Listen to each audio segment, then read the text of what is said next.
Tonight, the world's largest nation is banned from the 2018 Winter Olympics. President Trump calls for the trimming of 2 national monuments, prompting a national outcry about the preservation of land. And Facebook is expanding its target audience. Find out what the social media site is doing to include kids in the conversation. I'm Juliana Bruno, and this is EIV Evening News.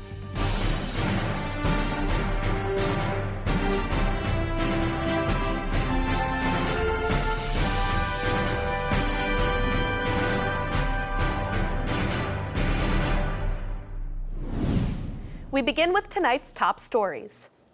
Russia is banned from the 2018 Winter Olympics due to the country's doping scandal last year. The report showed that over 1,000 Russian athletes from summer and winter sports were part of an organized doping conspiracy between 2011 and 2014.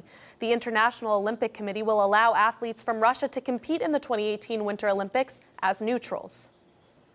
These invited athletes will participate, be it in individual or team competitions, under the name Olympic Athlete from Russia, with the acronym OAR. They will compete with the uniform bearing this name and under the Olympic flag. The Russian Olympic Committee will pay a $15 million fine to cover costs of the investigation and to fund future anti-doping work. Out-of-control fires in Southern California forced over 20,000 people to flee their homes Tuesday night. This comes just months after wind-driven fires blazed through California's wine country, killing dozens. The biggest fire is in Ventura County, where Governor Jerry Brown declared a state of emergency. According to Los Angeles officials, the fires will go on for multiple days. President Trump signed proclamations on Monday that will drastically reduce the sizes of 2 national monuments. The slash in acreage of Bears Ears and Grand Staircase Escalante, both in Utah, is the largest rollback of federal land protection in the history of the United States. President Trump's decision potentially opens thousands of acres to drilling, mining, and other commercial activities, and puts other monuments at risk.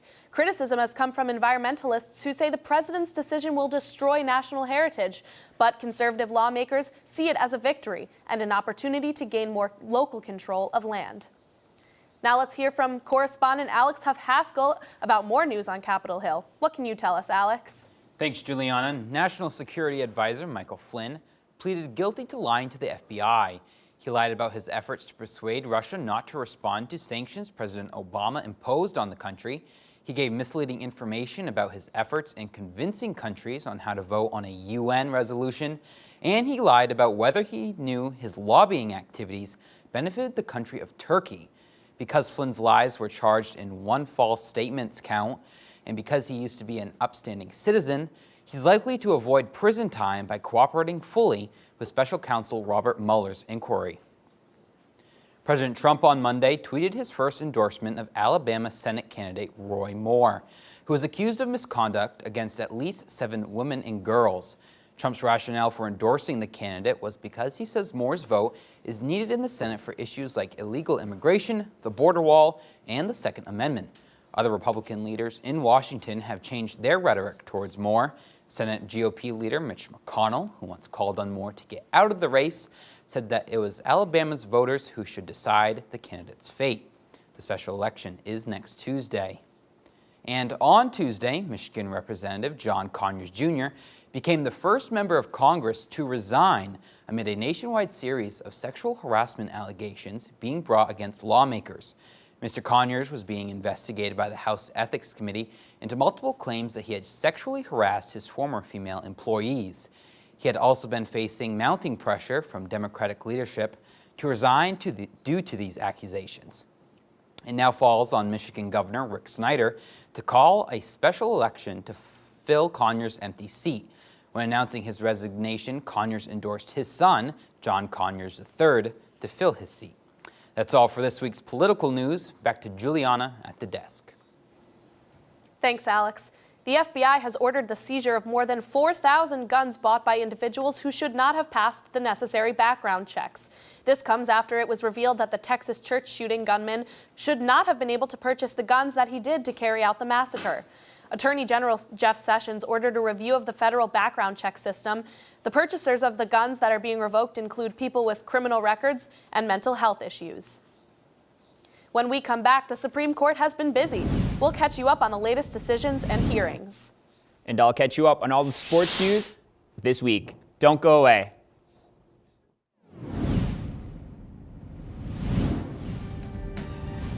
Sports, Entertainment. International. politics. Evening news, keeping you informed.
I'm Ivy, and I'm the Director of Programming, and you're watching the Emerson Channel.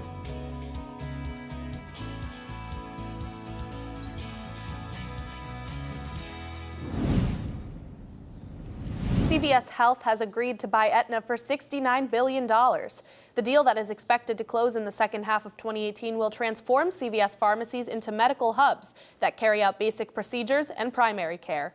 The new services the pharmacy offers will lessen the reliance on competitive retail sales. Experts say the CVS and Aetna deal will spark more mergers in the healthcare industry. It's turning winter, and for many students across the country, that means dealing with student loans. For some students, a missed loan payment could mean unemployment. Moses Small has the story. Paying for school is one of the biggest challenges Americans face today. Americans owe an estimated $1.4 trillion in student loans as of 2017. Some Boston area students say that they think about debt daily, even some of the students who won't have to pay it. Well, I decided to go to Emerson because I didn't want to be in debt. So I decided to go to the honors program in the end over other colleges because I didn't want to be in student debt. So I've been working on that. So I can think about it a lot. In other words, yes. I think about it a lot. I'm saving it for graduate school. Student debt continues to be an issue for many. There's also a little-known law in the state that could allow the state to take away a professional license because of defaulting on a loan. 19 other states have some version of this law, and officials say Massachusetts is one of a handful that doesn't use it. Supporters say that it could benefit taxpayers because student loans are often backed by state or local government. Students themselves weren't quite as supportive. That's shocking. I hope my house doesn't burn down and then it becomes hard to pay student debt. Like I said, luckily me and most people here are protected from that. Harvard takes really good care of us. That's not fair. To take away someone's professional license, how are they supposed to pay back the debt if they cannot practice their profession? It seems like it's a twofold failure. Some states like New Jersey eliminated their laws in the last few years, and Massachusetts could be next. For EIV News on the Harvard campus, I'm Moses Small. Investigative reporter Moses Small is in studio to tell us more about the student debt crisis students in the U.S. are facing today. Thanks for joining us, Moses. Hi, thank you. So first I want to ask you, how is this going to affect college students in Massachusetts like us? Well, in Massachusetts, in Emerson in particular, probably not going to have a lot of effect. In Emerson, you don't see a lot of people going on to go into fields where they need a professional license, so they're not a risk there. And Massachusetts also doesn't use the law. So Massachusetts students are mostly fine from this.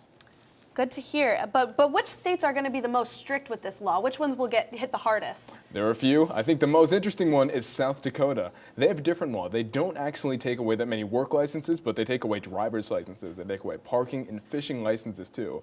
And South Dakota has a history, at least 1,000 in just this year. Very interesting. And how do you think that college students across the country are going to react to this? What do you think? What kind of steps do you think they're going to take? I think people are just going to be more conscious about their debt, and I think this is something that comes up down the line. So I think it's really all about looking ahead. Well, thank you for joining us. Thank you. The Supreme Court heard the case of a Colorado baker who refused to make a wedding cake for a same-sex couple. The baker, Jack Phillips, argued that it was his artistic freedom protected by the First Amendment that allowed him to deny the cake to the couple. The Colorado Civil Rights Commission argues that Phillips violated the state's anti-discrimination law by refusing to make the cake for Charlie Craig and David Mullins. The case will be decided by late June. The Supreme Court will allow the Trump administration's most recent travel ban. The ban places restrictions on travel from 8 nations, 6 of which are predominantly Muslim.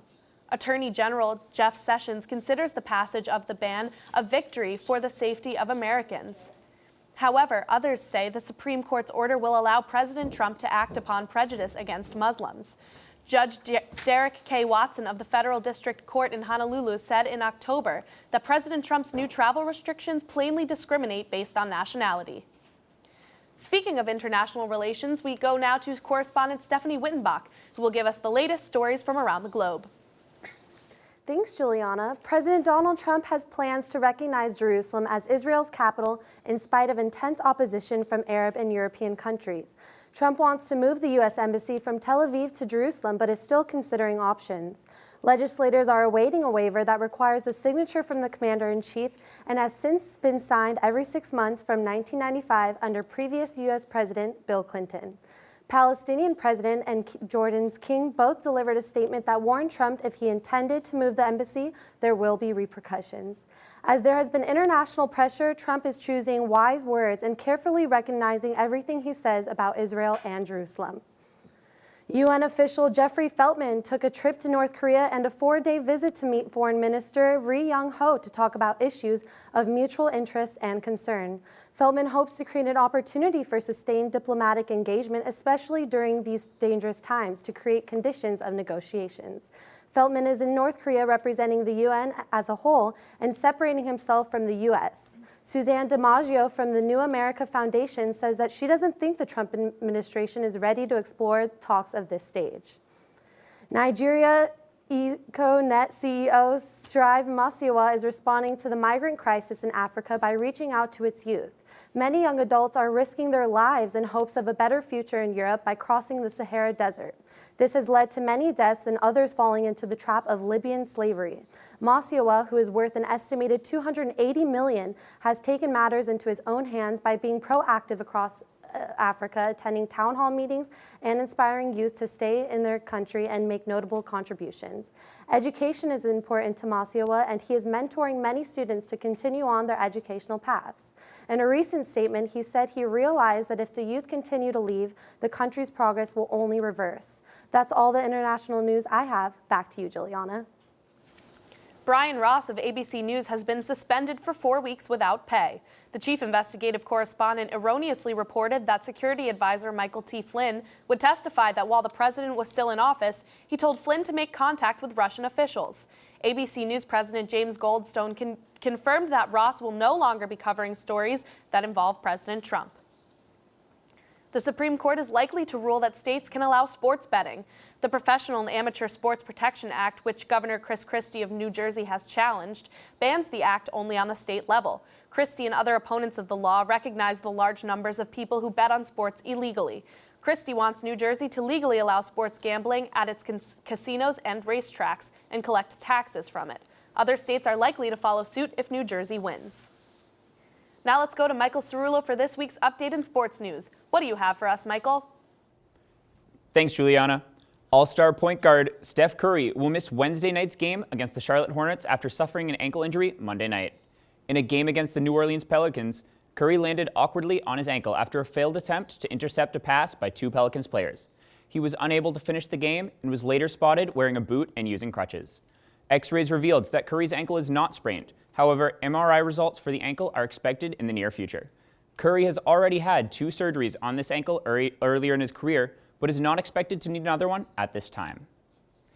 Following a series of tweets by President Donald Trump attacking LiAngelo Ball, his older brother LeVar Ball plans to withdraw him from UCLA. LiAngelo was detained in China in connection with a shoplifting incident earlier this season. Since being released, LiAngelo has not participated in a single game for the Bruins. Instead, he and his teammates, Cody Riley and Jalen Hill, have been suspended from UCLA basketball team. LeVar told ESPN that he plans to prepare LiAngelo for the NBA draft himself. UCLA responded, saying of LiAngelo, quote, "We respect the decision he and his family have made, and we wish him all the best in the future." The New York Giants announced that head coach Ben McAdoo and general manager Jerry Reese were fired from their positions Monday morning. This comes just a week after McAdoo's decision to change his starting quarterback from Eli Manning to former Jets player Geno Smith. The Giants have struggled throughout the season with a poor record of only 2 wins and 10 losses. The team has been on a fast decline for the past several years, as they've missed the playoffs 4 of the past 5 times. Defensive coordinator Steven Spagnuolo will temporarily take over as head coach for the final 4 games of the season. That's all I have for sports. Back to you, Juliana. Coming up after the break, Time Magazine announced their Person of the Year. Correspondent Sydney Zuckerman will give us the details. And a classic holiday tradition is getting a modern update. I'll tell you why this Christmas will require even more planning than usual.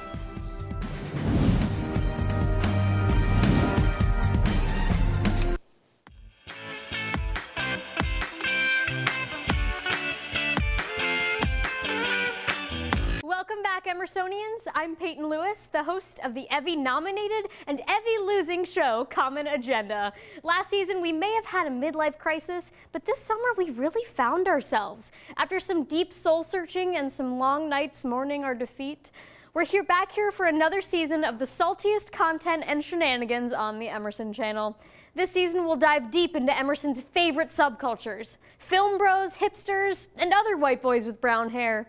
Turn us on Monday evenings at 8:30 on the Emerson channel.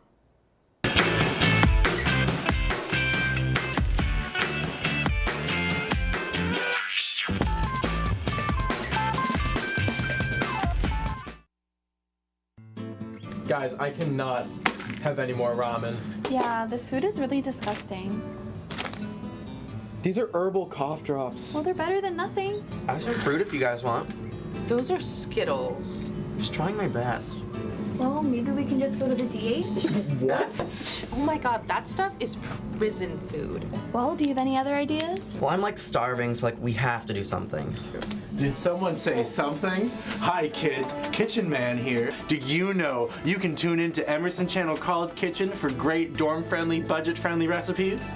Okay, but like what if I need to go out to brunch with my girls? Try Taste of Boston, where we profile great local restaurants in the Boston area. What if I only want to eat competitive chef's food? Tune in to Sliced, our brand new competitive cooking show. I want to watch College Kitchen. But wait! We are College Kitchen! Hey!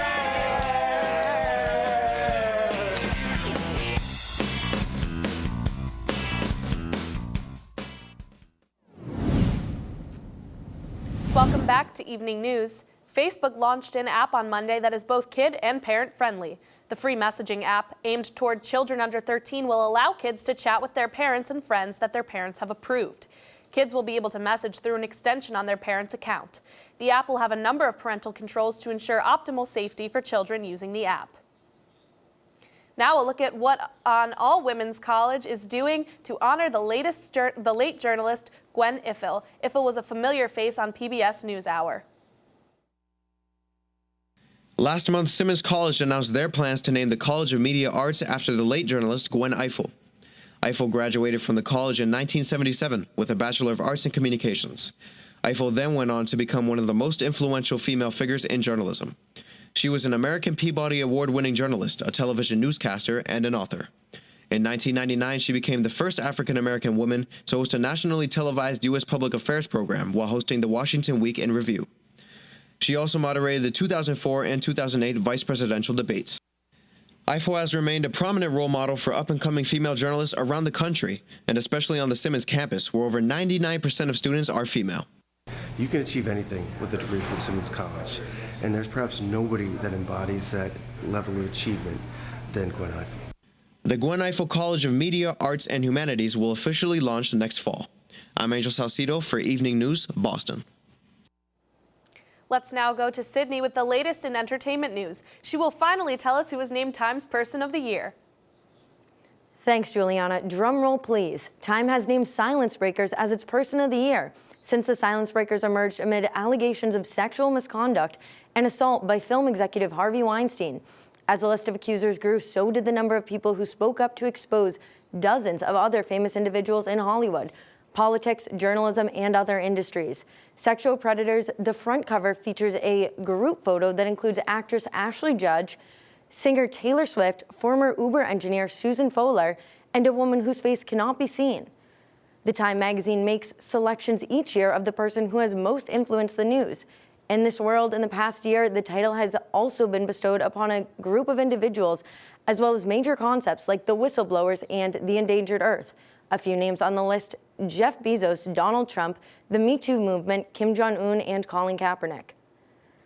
John Mayer in the hospital. John Mayer was taken to the hospital for emergency surgery on Tuesday. His band, Dead & Company, announced the mayor was admitted into the hospital for emergency appendectomy. He had appendicitis. It's unknown if Mayer's appendix ruptured or what symptoms was he experiencing that prompted him to seek medical attention. No additional details were immediately provided, but the band's December 5th concert in New Orleans was forced to be postponed. According to the band, information on the rescheduled date will be announced as soon as possible. A California jury has awarded $10 million in damages to singer Katy Perry and the Roman Catholic Archbishop of Los Angeles after the sale of the convent that the singer wanted to turn into a home. The pop star agreed in 2015 to buy the property, but the transaction ended up being the subject of a legal battle after the nuns with the Sister of the Most Holy and Immaculate Heart insisted to sell the property to a businesswoman before Perry's deal could go through. The two nuns behind the effort expressed disapproval of Perry, who's known for her flamboyant outfits and onstage presence. Perry's attorney said that Katy is extremely pleased with the jury's insight and understanding. Thanks, Sydney. Before you take the little ones to see Santa, be sure to make an appointment. Macy's on 34th Street in New York City will continue their holiday tradition of hosting Santa Claus. But this year, kids will need a reservation to see Old St. Nick. Starting Monday, families can claim their spot online from 30 minutes to 5 days in advance. Macy's says the change is part of an effort to cut down on wait times and make it easier for everyone to meet Santa. Admission is free, and Santaland will be open through Christmas Eve. Looking to spread some holiday cheer this year, reporter Max Tedford explores the benefits of volunteering and where exactly to give back this holiday season. Take a look. Hello, I'm Max Tedford. The holidays are a special time, a time meant for giving. And one of the best ways to give is to volunteer. Employers definitely look favorably on your volunteer experience. It can open a lot of doors for you, which is really cool. And it also exposes you to just new communities, issues that are happening in your own backyard that you might not be aware of. There are many places you can volunteer at. Toys for Tots and the Red Cross are always looking for people to come help out. Also, you can go to your local community centers and see what they're offering. But the best way to find volunteering jobs will always be using Google. Even if you can't volunteer over winter break, always help those in need. Walk the old woman across the street, give food to someone who's hungry, or donate to your local animal shelter. I'm Max Tedford for EIV Evening News. That's all the news this week. From all of us here at EIV Evening News, happy holidays and have a good night.